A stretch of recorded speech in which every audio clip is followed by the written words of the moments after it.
এখনো সব শেষ হয়ে যায়নি বাংলাদেশের। এশিয়ান কাপের মূল পর্বে খেলতে পারে বাংলাদেশ।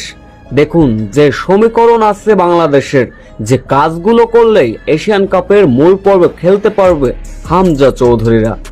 বিস্তারিত জানতে ভিডিওটি না টেনে সম্পূর্ণ দেখার অনুরোধ রইল। বুকে এক বুক স্বপ্ন এশিয়ান কাপ খেলবে বাংলাদেশ। কাজটা একেবারে সহজ না হলেও একদমই সহজ ছিল বাংলাদেশের জন্য। তবে বাংলাদেশ ফুটবল দলের কোচ হাবেরা ক্যাবরেরাস ছিল ভুল সিদ্ধান্ত। প্রথমার্ধে জামাল ভুঁইয়া থেকে ফামিদুল এমনকি সমিত সোমদের খেলানো হয়নি।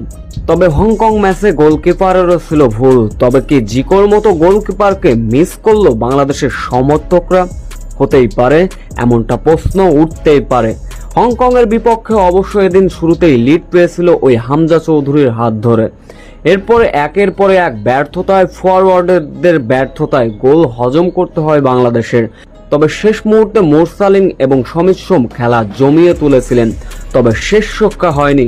কয়েক সেকেন্ড বাকি থাকতেই শেষ মুহূর্তে হংকং এর কাছে হার ছিল বাংলাদেশের। তবে এখন প্রশ্ন, এই হারের ফলে কি এশিয়ান কাপের মূল পর্বে খেলতে পারবে বাংলাদেশ? চলুন এখনো দেখে নেওয়া যাক যে মূল পর্বে খেলতে পারবে নাকি বাংলাদেশ। এখন পর্যন্ত পয়েন্ট টেবিল শীর্ষ স্থান ধরে রেখেছে হংকং। 3 ম্যাচে 2 জয় 1 ড্রয়, তাদের পয়েন্ট হচ্ছে 7। অন্যদিকে 2 অবস্থান সিঙ্গাপুর, 3 ম্যাচে 1 জয় 2 ড্র, 5 পয়েন্ট। তৃতীয় স্থানে অবশ্য 3 ম্যাচে ভারত, 3 ম্যাচে 2 পয়েন্ট নিয়ে পয়েন্ট টেবিলে তৃতীয় অবস্থানে ভারত। পয়েন্ট টেবিলে অবশ্য তলানিতে রয়েছে বাংলাদেশ। 3 ম্যাচে 1 ড্র 2 হার, পয়েন্ট হচ্ছে 1। এখন প্রশ্ন হলো এইখান থেকে কিভাবে মূল পর্বে খেলার জন্য সুযোগ থাকছে বাংলাদেশের। অবশ্যই বাংলাদেশের পরবর্তী 3টা ম্যাচ আছে, যেখানে হংকং এর বিপক্ষে, সিঙ্গাপুর এবং ভারতের বিপক্ষে। সেই 3 ম্যাচে অবশ্যই জয় পেতে হবে বাংলাদেশের। শুধু জয় পেলে হবে না বাংলাদেশের, অবশ্যই সিঙ্গাপুর, হংকং এর হার কাম্য করতে হবে প্রতিপক্ষ দলের বিপক্ষে।